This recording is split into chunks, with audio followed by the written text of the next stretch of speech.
Conviene tener claro que Política Obrera, que era nuestro partido antecesor al Partido Obrero, tenía una caracterización muy determinada con respecto a cómo se estaba preparando el golpe. Y éramos de las pocas corrientes políticas, juveniles, sindicales, que colocábamos el problema de abajo el golpe o contra el golpe como consigna, ¿no es cierto?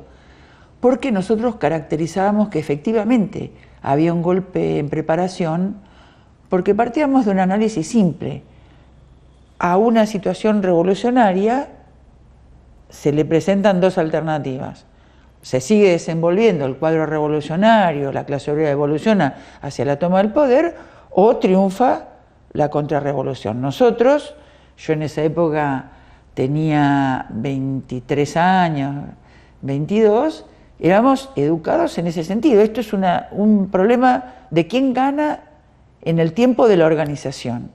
Si gana el proceso revolucionario, por eso nosotros apostábamos a la constitución de coordinadoras del clasismo, fuimos a Villa Constitución a batallar por esto, y a su vez denunciábamos cómo el peronismo, junto con el radicalismo, iban creando las condiciones fundamentales del peronismo para que se desenvolviera la perspectiva de un golpe. Ya había habido, como dije antes, intentos con Capellini y compañía. Y también había habido un proceso de destitución que no se podía negar, que fue el proceso de destitución de Cámpora, ¿no es cierto?, donde tienen que traerlo a Perón para que Perón contenga lo que ya Cámpora no podía contener. Perón tampoco puede contener a los trabajadores, a las masas juveniles, etc. Y también el propio gobierno peronista va desarrollando procesos de golpes institucionales con la caída, ¿no es cierto?, de Bedegain Calabró, de diferentes gobernadores en el país. O sea, el proceso de ir imponiendo, deshacerse de un ala más populista, ir imponiendo un ala más de derecha, ya venía desde la propia entraña del peronismo, pero esto por ahí no era suficiente para contener a las masas, ni siquiera eran suficientes las 3A.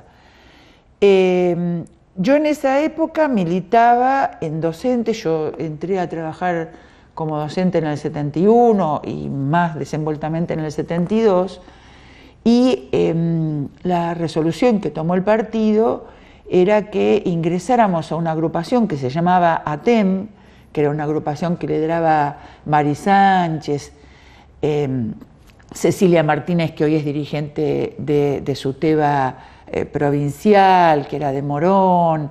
En esa época recién empezaba también Hugo Yasky, todos eran de Morón y de Matanza, y nosotros resolvimos integrarnos a esa agrupación, no como Partido Obrero, sino acompañando un proceso de características antiburocráticas que se desenvolvía en la docencia. Y yo siempre me acuerdo de que, como Mari no sabía que yo era de Política Obrera, y era una activista muy destacada en la propia agrupación de ellos, siempre me decía: yo no te saco a vos, no entiendo bien cómo razonás, porque ella se daba cuenta que yo no sostenía los preceptos del peronismo, que ellos sí sostenían porque se identificaban con John William Cook, etc.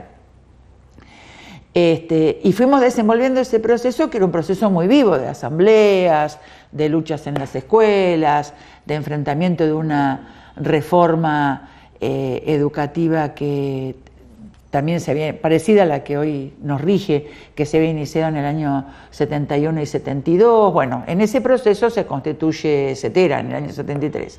Así que la constitución de CETERA me toca participar formando parte de la Unión de Educadores de La Matanza, donde se discutió con dudas si había que formar parte o no de este sindicato que estaba surgiendo, que estaba dirigido por el Partido Comunista. Finalmente se discute intervenir, así que formamos parte de ese proceso de formación de la CETERA, ¿no?, en aquella época, en el año 73. Ya desenvuelto el proceso de las 3A y desenvuelto un proceso de mayor lucha de delimitación con respecto al peronismo, nuestros caminos, los caminos de este sector de ATEM con los del Partido Obrero o Política Obrera se fueron diferenciando, ¿no es cierto?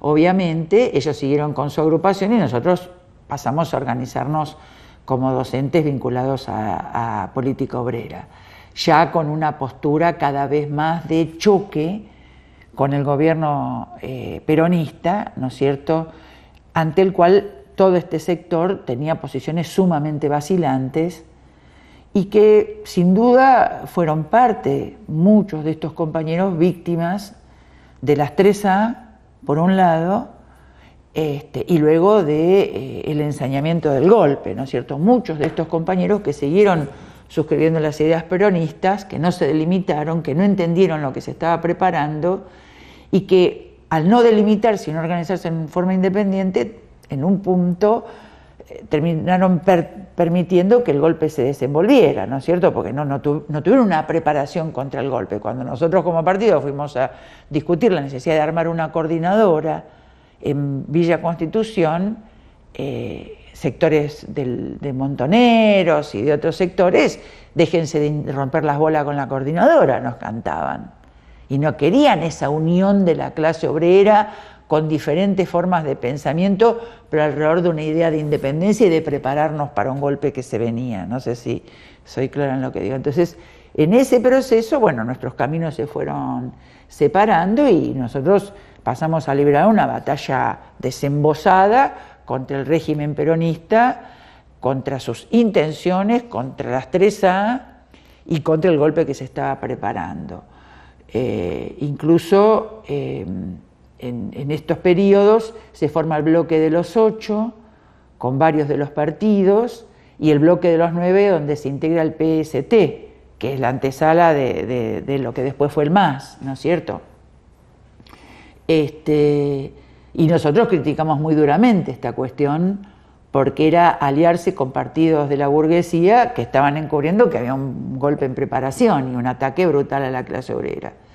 Lo hacían detrás de la defensa de las instituciones, ¿viste? Dentro del marco burgués. Bueno, nosotros nos fuimos desenvolviendo fuertemente en ese proceso, interviniendo en lo que decía antes de las mesas, mesas de gremios en lucha o que formaban coordinadoras por zona, y todo este proceso dio lugar a las acciones de junio y julio del 75, que fueron una expresión enorme de un avance revolucionario de la clase obrera, enorme porque se quebraba las paritarias, se quebraba la losa de los sindicatos y comenzaba un proceso de lucha política de los trabajadores en el marco de estas mesas sindicales que se formaban, que lamentablemente después no terminaron con un Estado Mayor que podría haber sido una coordinadora a nivel nacional. En ese proceso nos toca, porque nosotros seguimos batallando dentro de estas mesas, y me acuerdo que el día antes del golpe nosotros habíamos tomado la dirección de la Unión de Educadores de General Sarmiento porque Montoneros había tomado una posición de clandestinidad, o sea, habían tomado la resolución de pasar a la clandestinidad, o sea, que abandonaban todas las direcciones y los lugares sindicales que tenían. Criminal la política. Entonces, varias de las compañeras que dirigían la Unión de Educadores de General Sarmiento, que junto con 22 distritos nos habían expulsado de la FEB, y también habíamos formado una mesa de gremios docentes en lucha con Matanza, con Morón, con Lomas, con Pilar, bueno, éramos 20, y bueno, y General Sarmiento, estas compañeras, Susana Pertierra, Bombón, que es María Elvira Moto, compañeras entrañables, peronistas, abandonan el sindicato. Bueno, las dos fueron asesinadas por el golpe. Susana, la directora de escuela, estuvo hasta el último día laburando. Y la fueron a buscar y ya no estaba activando en el sindicato. Ya a María Elvira, la que la llamábamos Bombón, también la secuestraron en San Miguel y desapareció, ¿no? Y lo digo con mucho dolor porque, por más que uno tenga diferencias políticas, el golpe fue un golpe contra todo el activismo y contra todo el clasismo desenvuelto, ¿no es cierto?, en aquel periodo. Era esa la razón, y se encubría en querer darlo contra la supuesta guerrilla fabril que estaba completamente derrotada, ¿no es cierto? Yo señalaba esto porque nosotros en la Unión de Educadores no teníamos sede, porque el sindicato no tenía personería, no teníamos finanzas, la CETERA tampoco era un sindicato legal. Fíjate que recién fue legal en la huelga del 88, le dieron la personería para poder decretar la conciliación obligatoria y que el Estado se les meta dentro del sindicato. Mirá la huelga de 1988, época de Alfonsín, mirá lo que te digo. Hasta eso éramos un sindicato de existencia real, pero no legal. Mirá qué absurdo, ¿no? Extraordinario. Esa era la docencia. Y nosotros funcionábamos en la iglesia de San Miguel. Nos prestaban el salón parroquial y a veces nos reuníamos en la sacristía entre los santos y las cruces. Entonces, el día, yo creo que el golpe fue un miércoles, si no me acuerdo mal. Ese martes nos habíamos reunido porque ese miércoles había una nueva marcha por Panamericana hacia Plaza de Mayo. Y habíamos discutido que las escuelas de General Sarmiento se plegaban, íbamos a imponer el paro y nos plegamos a esta marcha. Así que en esa lucha, en esa decisión de la Unión de Educadores de General Sarmiento, que la estábamos dirigiendo nosotros como una especie de comisión elegida en asamblea, en forma provisoria, por falta de los dirigentes anteriores, todavía no estaban desaparecidas las compañeras, habíamos tomado esta determinación. En esa situación se da el golpe, ¿no es cierto? Bueno, esa noche y esa mañana yo estaba viviendo en una casa, digamos, con medidas de seguridad por el problema en las 3A, en Hurlingham. Esa mañana cae Roberto Hellert a casa, que había logrado ser liberado por la ocupación de Editorial Atlántida, con una valija maltrecha, diciendo: Nora se dio el golpe. Y bueno, acababa de ser liberado porque había estado detenido, semisecuestrado por las 3A por la acción tremendamente valiente de los compañeros de Editorial Abril, no sé si dije Abril antes, Editorial Abril, que ocuparon la fábrica y secuestraron a los gerentes, exigiendo la libertad de Roberto Heller y de otros compañeros. Los obreros de esa fábrica le salvaron la vida, ¿no? Sin duda. Es una historia extraordinaria de en qué estaba la clase obrera en aquella época, dispuesta a defender a sus dirigentes hasta el final. Y eso también muestra por qué fue criminal lo de el dirigente de la OT, Casildo Herreras, que se fue al Uruguay el día del golpe y dijo: me borré. Porque sin duda, por las cosas que después del golpe fueron pasando en las fábricas, por las acciones discutidas de acciones clandestinas, de boicot a la producción, de defensa de los compañeros, etcétera, etcétera, etcétera, mostraba que la clase obrera argentina estaba en condiciones de enfrentar al golpe e imponer su derrota, cuestión que los dirigentes de la CGT, ni los dirigentes políticos, ni siquiera tampoco del ala izquierda del peronismo estuvieron dispuestos a hacer.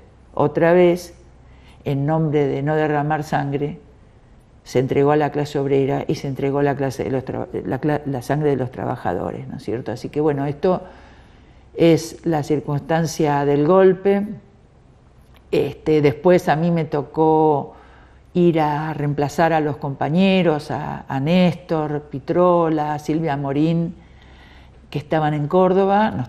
nos tocó ir con Miguel del Pla, que era mi compañero en aquella época, así que nos fuimos a cumplir la tarea de militancia en el cuadro de una absoluta clandestinidad, a la cual ya estábamos acostumbrados porque el partido había tomado estas resoluciones de clandestinidad ya en la época de las 3A, y fuimos a reemplazar a ellos, que para salvaguarda fueron sacados de la ciudad de Córdoba, donde era muy difícil transitar, y esa es otra historia, libraron grandes batallas y grandes acciones, tanto Néstor como Silvia. Silvia fue una de las fundadoras de Tribuna Docente, aquel día que en su propia casa nos reunimos 3 o 4 o 5 compañeros con Pablo Heller para fundar Tribuna Docente en 1981.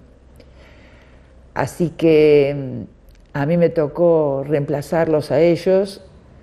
Nunca uno va a estar a la altura de la tarea que ellos hicieron en Córdoba, ¿no es cierto? Pero bueno, la fuimos desenvolviendo en el cuadro de una enorme clandestinidad. Córdoba tenía la UPC, que era un sindicato que tenía personería, o sea, era un sindicato legal. La UPC estaba intervenida a nivel provincial por los milicos, o sea, se metieron adentro de la UPC, o sea, como yo decía, ¿no es cierto?, intervinieron los sindicatos y también anularon los convenios. Nosotros manteníamos una militancia semi-abierta en docentes en Córdoba Capital, en la UPC de Capital, hasta que finalmente también entraron los milicos ahí. Bueno, de esas regiones, Eduardo Requena y otros grandes dirigentes docentes que fueron rápidamente secuestrados también por la dictadura, porque venían de una larga historia de combatividad en la CETERA, que aún con sus dificultades fue un sindicato constituido con cierto grado de independencia política.